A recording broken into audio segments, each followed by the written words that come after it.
The porch light on Elm Street in Plano, Texas, remained on, even as dawn broke. It was a small detail, out of place in the meticulous routine of the suburban neighborhood. But it was enough. By Tuesday morning, mail had begun to accumulate in the box.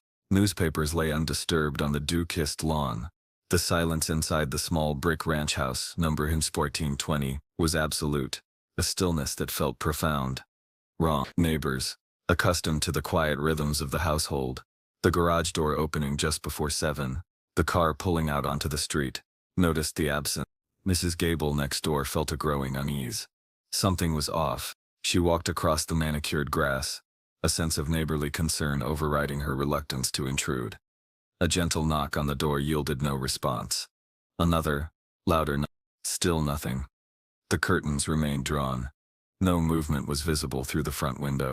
This was highly unusual for the homeowners, a couple known for their predictable habits and well-kept property. After a final attempt and still met with silence, Mrs. Gable retreated to her own home and called the Plano Police Department. The call, logged at 9:17 a.m., reported a welfare check request for 1420 Elm Street. It was the first official step into a darkness that had settled quietly, invisibly, days before. Patrol officers arrived minutes later. The house was locked tight. There were no signs of forced entry. No indication of struggle visible from the outside. The responding officers conferred, the lack of response and the neighbors' concern providing sufficient grounds for entry. A forced breach was authorized. The front door was carefully opened, revealing a home that appeared perfectly normal, almost unnervingly so. The living room was tidy. Dust motes danced in the slivers of light escaping the drawn blinds. The air was still and cool. An officer announced their presence, the words echoing faintly in the quiet space. There was no reply. They moved systematically through the house, room by room, the tension building with each silent corner turn. The kitchen counter held a few dirty dishes in the sink, a minor detail in an otherwise orderly space. Nothing immediately seemed amiss. The search led them down a short hallway towards the back of the house. 2 bedrooms, a bathroom. The first bedroom appeared unused, tidy. The second bedroom door was slightly ajar. As they approached, a faint, metallic odor became perceptible, subtle but distinct. The officers pushed the door open fully. The scene inside was one of profound stillness, a tableau frozen in time. On the bed, beneath a quilted comforter, a figure lay motionless. It was a man. The officers approached cautiously, their training kicking in, eyes scanning the environment for threats or further details. It quickly became apparent the man was deceased. There were clear, unmistakable signs of trauma. A single gunshot wound was visible. The man was identified as 53-year-old David Smith, the homeowner. His wife, Linda Smith, aged 50, was not present in the house. The immediate priority shifted from a welfare check to a death investigation. The scene was secured. Perimeter tape, bright yellow against the subdued brick, was erected around the property. A stark visual interruption of the street's tranquility. Neighbors gathered on their porches, hushed and watchful, their earlier unease now replaced by palpable shock and fear. The quiet street had yielded a grim secret, hidden behind closed doors and drawn blinds. Investigators were immediately called to the scene. A forensic team was dispatched. The sterile procedures of death investigation began to unfold in the heart of suburban Plano. The initial survey of the scene by detectives revealed several critical details. The house was secure from the inside. Doors and windows were locked. This suggested no forced entry by an outside party. The weapon was not immediately visible in the bedroom, nor was there any sign of a struggle within the room. The victim, David Smith, appeared to have been shot while he slept. This indicated the attack was likely unexpected, sudden, and occurred during a period of vulnerability. The position of the body, the state of the bedding, all pointed towards a quiet, perhaps even intimate, act of violence rather than a break-in gone wrong, or a chaotic struggle. The absence of Linda Smith was immediately noted as significant. Investigators began the meticulous process of processing the crime scene. Every surface was examined, photographed and documented. Swabs were taken. Potential evidence was carefully bagged and tagged. The focus was on finding the weapon, identifying any trace evidence left behind, and establishing a precise timeline. The medical examiner arrived to conduct a preliminary examination of the body at the scene and oversee its removal. Time of death was a crucial early estimate. Based on initial observations, rigor mortis, and other post-mortem indicators, the medical examiner estimated David Smith had been deceased for at least 24 to 48 hours, placing the time of death sometime over the weekend, possibly Saturday night or Sunday morning. This timeline aligned with the neighbor's observation that David's usual Monday morning routine had been missed. As the forensic team worked inside the house, other officers began canvassing the neighborhood. Neighbors, still reeling from the sight of police cars and crime tape, were interviewed. Their accounts painted a picture of the Smiths as a quiet, seemingly ordinary couple. They had lived on Elm Street for over a decade. David worked as an accountant downtown. Linda was a homemaker, sometimes working part-time odd jobs. They kept to themselves mostly but were polite and friendly when encountered. No one reported hearing anything unusual over the weekend. No arguments, no loud noises, certainly no gunshots. The silence that had unnerved Mrs. Gable was now understood to have been the silence of death. The absence of Linda Smith, however, remained unexplained, casting the first shadow of suspicion. Was she a victim herself, or was her absence connected to the quiet violence found within her home? The questions began to mount, each one leading deeper into the unsettling mystery on Elm Street. The initial tranquility had been an illusion, shattered by the grim reality discovered behind the drawn blind. The search for Linda Smith commenced immediately. A missing persons report was filed, though the circumstances of her husband's death placed her squarely in the category of a person of interest. Investigators checked local hospitals, bus stations, and the homes of known relatives or friends. As the day wore on, the initial hope of finding her safe began to wane. Her car was still parked in the driveway at 1420 Elm Street. Her purse and wallet were found inside the house. This suggested she had not left impulsively or intended a prolonged absence. The lack of any immediate trace reinforced the investigators' growing suspicion that her disappearance was directly linked to David Smith's death. The possibility of foul play involving Linda as a second victim was considered, but the state of the house, the secure entry, and the specific nature of David's wound made this less likely than the alternative, that Linda herself was involved. Detectives began digging deeper into the couple's history. David and Linda Smith had been married for 20 years. They had met in Dallas in the early 1990s and married a few years later. Public records showed a seemingly stable, uneventful life. They owned their home, paid their taxes, and had no significant criminal history or reported domestic disturbances. Friends and colleagues interviewed described their relationship as average, quiet. They seemed fine, one colleague of David stated. Nothing out of the ordinary. He was a bit reserved, but a solid guy. Linda was described similarly, quiet, unassuming. This public persona of normalcy stood in stark contrast to the violent death discovered in their bedroom. Investigators searched for any signs of marital problems, financial difficulties, or extramarital affairs that might provide a motive, but initial inquiries yielded little. Their life appeared, from the outside, entirely conventional. The forensic examination of the bedroom continued to yield critical details. The bullet was recovered. Ballistics analysis would be crucial in identifying the weapon. The trajectory indicated it was fired at close range. There was no defensive wounds on the victim. This further supported the theory that David Smith was asleep or otherwise incapacitated when he was shot. Investigators focused on finding the weapon, likely a handgun, and any evidence that might point to who fired it. Fingerprints were a priority. The house, however, appeared to have been cleaned meticulously in certain areas. This absence of expected trace evidence was, in itself, a piece of evidence, suggesting a deliberate attempt to obscure facts.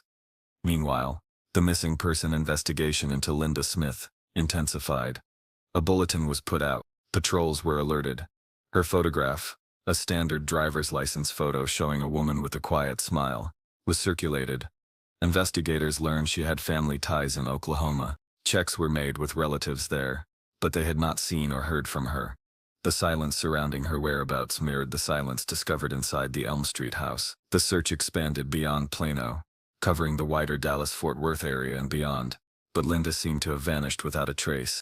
The narrative of a quiet suburban life shattered by an inexplicable act of violence was taking shape.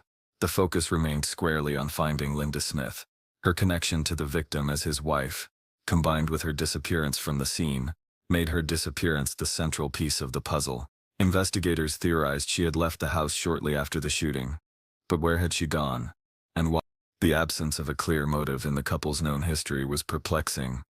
The brutal, intimate nature of the crime suggested a deeply personal motive, something hidden beneath the surface of their 20-year marriage. The quiet house on Elm Street held its secrets close, revealing them only piece by piece, under the probing light of forensic science and relentless investigation. The search for Linda Smith continued, the missing wife now the prime focus of the investigation into her husband's death. Her location held the key to understanding the devastating events that had unfolded in the quiet bedroom. Days turned into a week. The initial flurry of activity on Elm Street subsided, leaving behind the lingering yellow tape as a somber reminder. The house remained a secured crime scene. The search for Linda Smith continued, expanding further afield, but yielding no concrete results. Her disappearance remained total. Without Linda, the investigation into David Smith's death was stalled. Motive remained elusive. The weapon was still missing. Forensic work continued meticulously, but investigators needed Linda's perspective, her statement, or her presence to move forward. The quiet, unassuming image presented by neighbors and colleagues was proving insufficient to explain the violence. Investigators began digging deeper into the histories of both David and Linda, extending their inquiries beyond their life together in Plano. They delved into their family backgrounds, their lives before they met. This required contacting estranged relatives, accessing older records, piecing together fragmented histories. It was a slow, painstaking process, uncovering details buried by time and distance. David Smith had grown up in Oklahoma, moving to Texas in his early 20s. Linda had also spent her formative years elsewhere before coming to Dallas. Their paths had intersected later in life. It seemed they had both arrived in the city without extensive family networks nearby. This made tracing their pasts more challenging. During this deep dive into family histories, a previously unknown detail emerged regarding Linda's background. She had been adopted as a child. Her biological parents were unknown to her for most of her life. Years prior, as an adult, she had reportedly undertaken a search for her birth family, a common desire for many adoptees. It was unclear how successful this search had been or what she had discovered. This piece of information, while potentially significant on a personal level, did not immediately connect to the murder investigation. However, in the absence of any other leads, investigators logged it as a detail worth potential follow-up. Sometimes, buried family secrets could hold unexpected keys. Meanwhile, the forensic analysis of the bedroom scene revealed subtle details. While the overall appearance was tidy, microscopic examination uncovered traces of biological material, skin cells, hairs, that did not belong to the victim. DNA profiles were being generated from these samples. Ballistics analysis confirmed the bullet was fired from a small caliber handgun, likely a .22 or .25 caliber. Searches were conducted for firearms of this type owned by either David or Linda, but no records surfaced. The weapon remained missing. The lack of fingerprints in key areas suggested cleaning, but faint smudges, incomplete prints, were being analyzed. Every tiny piece of evidence was scrutinized, hoping it would point towards the perpetrator or Linda's location. A break came not from the crime scene itself, but from the investigation into Linda's past. In following up on the adoption detail, investigators learned that Linda had, in fact, located her biological mother several years prior. This mother, now elderly and living in a different state, was contacted. Reluctantly, she shared details about her past, including the identity of Linda's biological father. It was a name that initially meant nothing to the investigators. However, as they cross-referenced this name with the individuals connected to both Linda and David Smith, a deeply unsettling connection began to emerge, faint at first, then undeniable. The biological father of Linda, the adopted daughter, shared a surname and a specific family lineage that intersected with David Smith's own family tree. Specifically, his father. The realization began to dawn with chilling clarity. The man Linda had spent 20 years married to, David Smith, shared a biological father with her. They were half-siblings. This revelation landed with the force of a physical blow. David and Linda Smith, the quiet couple on Elm Street, had been married for 2 decades while unknowingly being half-brother and sister. The sheer, devastating nature of this discovery immediately transformed the understanding of the case. The lack of a conventional motive suddenly made sense, or rather, it was replaced by a motive almost too profound and disturbing to comprehend. The discovery explained the hidden depths, the potential for a deeply personal, explosive reaction that could shatter a seemingly stable life. The question became, when and how did Linda find out?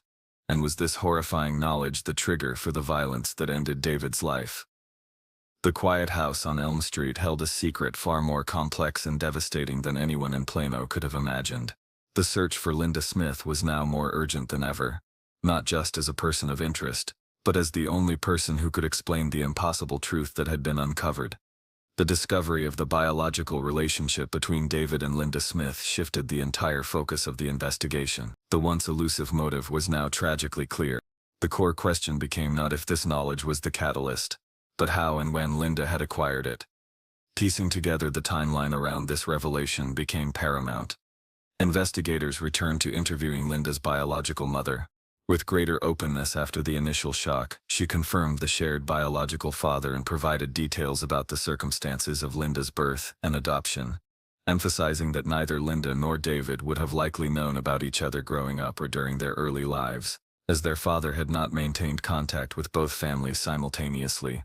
Further investigation revealed that Linda's search for her birth family had culminated approximately 18 months prior to David's death. She had used a combination of adoption registry information and significantly direct-to-consumer DNA testing services, popular tools for genealogy and tracing ancestry. Records from one such service, accessed with a warrant, confirmed that Linda Smith had submitted her DNA sample and received her results. These results had indicated a high degree of familial relationship with another user in the database. Further matching and cross-referencing by investigators combining the DNA data with the genealogical information provided by Linda's biological mother confirmed the match was with David Smith. David had also submitted his DNA to the same database, apparently out of general curiosity or interest in his family history.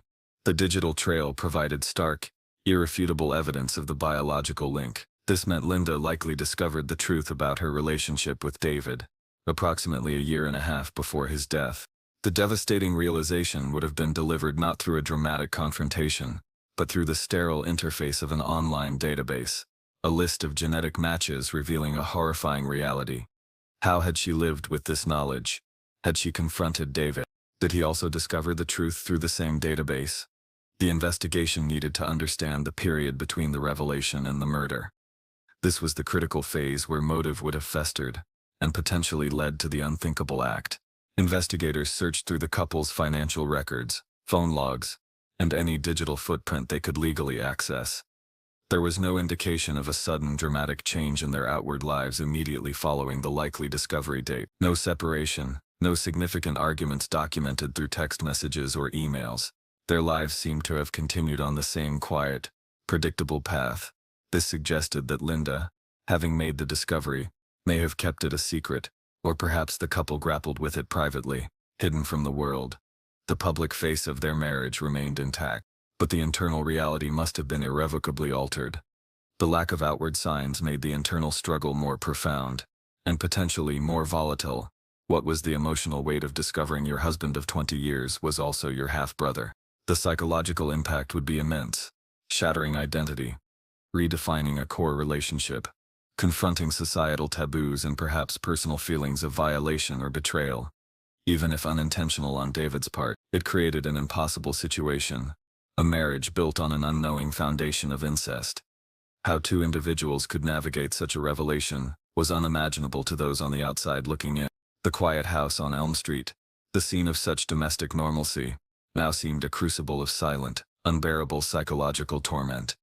The search for Linda Smith intensified further, fueled by the now understood motive. Law enforcement in neighboring states and across Texas were alerted with the full context of the case. The missing person flyer now carried a heavier weight, portraying not just a potentially missing person, but a woman connected to a deeply disturbing crime with a motive rooted in a shattering personal truth. The prevailing theory was that Linda, after shooting David, had gone into hiding, overwhelmed by the reality of the situation and her actions. The search moved from welfare checks and missing person protocols to a full-scale manhunt for a homicide suspect. The quiet woman from Elm Street was now the subject of a nationwide search, her disappearance the final lingering piece of the horrifying puzzle that began with a porch light left on at dawn. The truth, revealed through science and painstaking investigation, was far stranger and more devastating than any initial theory could have predicted. The question remained, where was Linda, and what further secrets would her capture reveal? The nationwide manhunt for Linda Smith continued for several weeks. Investigators followed leads across state lines, checking bus terminals, motels, and known associates, but Linda remained elusive. The quiet woman from Plano seemed to have dissolved into anonymity. Meanwhile, the forensic evidence continued to build a case against her. Analysis of the microscopic biological material from the bedroom confirmed a DNA match to Linda Smith. While not unexpected given it was her bedroom, its location and context within the scene were consistent with her presence at the time of the shooting. More significantly, partial fingerprints recovered from a dresser drawer near the bed, though smudged, yielded points of comparison consistent with Linda Smith's prints. These were not prints that would typically be found in that specific location during routine cleaning, suggesting contact during or immediately after the event. The key piece of missing evidence remained the weapon. Without it, the case was strong but lacked the direct link of Linda holding the firearm that killed David. Investigators theorized it might have been discarded somewhere between the house and wherever Linda went. Search teams scoured areas near the house, local parks, and bodies of water, but the small-caliber handgun remained undiscovered. The motive, however, rooted in the biological revelation, provided a powerful, albeit tragic, explanation for the violence. Prosecutors began preparing their case, relying heavily on the timeline of the DNA discovery, the secure crime scene, the estimated time of death aligning with Linda's disappearance, and the partial forensic evidence. Approximately 6 weeks after David Smith's death, Linda Smith was located.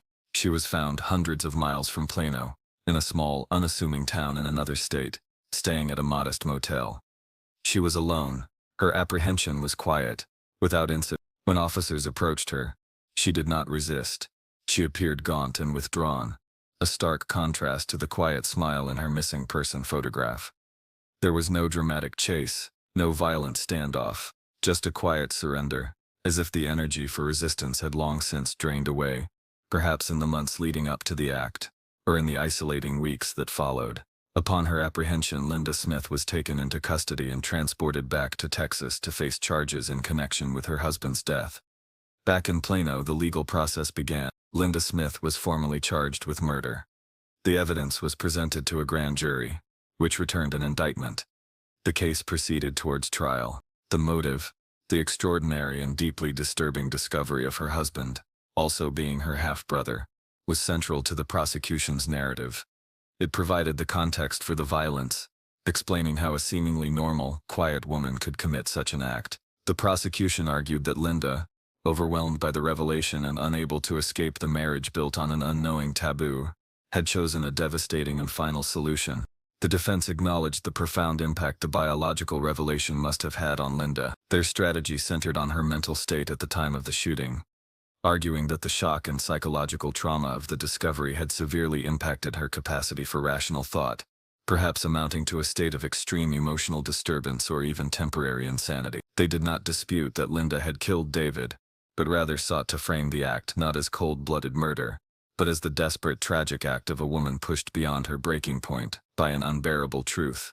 The defense team sought to introduce the full timeline of her discovery and subsequent psychological distress as mitigating factors.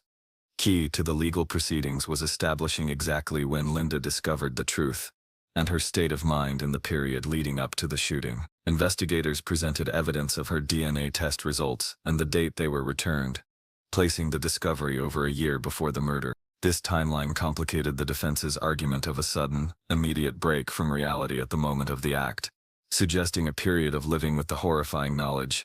The prosecution argued this year and a half was a period of escalating internal crisis, culminating in a premeditated decision, made while David was most vulnerable. The quiet woman from Elm Street, now facing a murder charge, was at the center of a courtroom drama, attempting to dissect her inner turmoil and the devastating consequences of a family secret unearthed by modern science. The trial of Linda Smith in Plano, Texas, drew intense, albeit often hushed attention. The details of the case were sensational, but the presentation in court was deliberately sober, grounded in evidence and legal arguments. The prosecution laid out their case methodically. They presented the findings from the crime scene, the secure house, the victim shot in his sleep, the estimated time of death. They introduced the forensic evidence, including the partial fingerprints, and DNA traces consistent with Linda's presence. They detailed the nationwide search for Linda and her apprehension.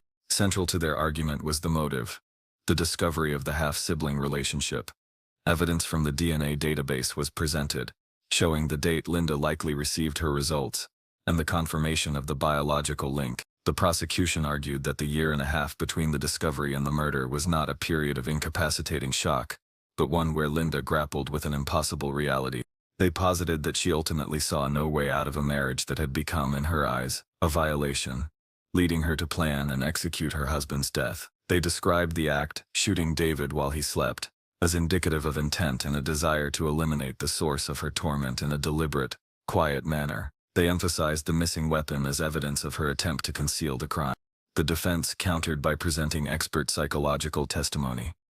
These experts described the profound and potentially devastating psychological impact of discovering an unknowing incestuous relationship with one's spouse of 20 years. They argued that this revelation could lead to severe depression, trauma, and a distorted sense of reality, culminating in an act committed while under immense psychological duress. While acknowledging the timeline of the discovery, the defense contended that the cumulative weight of living with such a secret, coupled with the inability to resolve the situation, could lead to a breaking point that impaired judgment and control. They portrayed Linda not as a cold-blooded killer, but as a victim of circumstance, driven to a desperate act by unbearable psychological pain. Linda Smith herself did not testify at trial, a common legal strategy. Her demeanor in court was consistently quiet, reserved, showing little outward emotion, echoing the descriptions neighbors had given of her for years.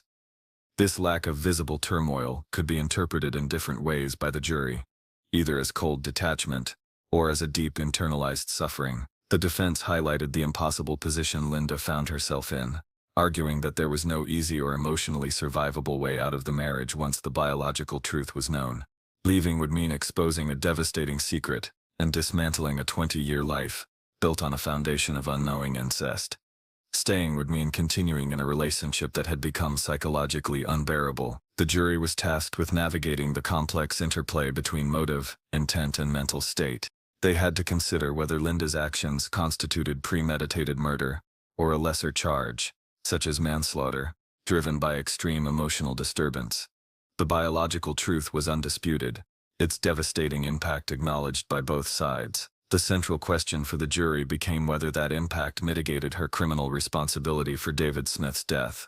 The quiet suburban life of the Smiths, the subject of neighborly observation for years, was now dissected in a courtroom, every hidden layer exposed, culminating in the ultimate judgment on Linda's actions. The fate of the quiet woman from Elm Street rested on the jury's interpretation of the unimaginable circumstances that had led to her husband's death. After days of testimony and deliberation, the jury returned its verdict. Linda Smith was found guilty of murder. The jury rejected the defense's argument that her psychological state, brought on by the discovery of the half-sibling relationship, mitigated her actions to a lesser charge. They concluded that while the motive was rooted in an extraordinary and tragic circumstance, the evidence presented, particularly the timeline between the discovery and the act and the circumstances of the shooting, indicated an intentional and deliberate killing. The quietness of the act, the lack of struggle, the victim shot in his sleep, and the disappearance afterward all pointed towards a planned event, rather than an impulsive act, driven by sudden emotional overwhelm. Following the verdict, Linda Smith was sentenced to a term of imprisonment. The specific term reflected the gravity of the crime under Texas law. She received credit for the time she had already spent in custody since her apprehension.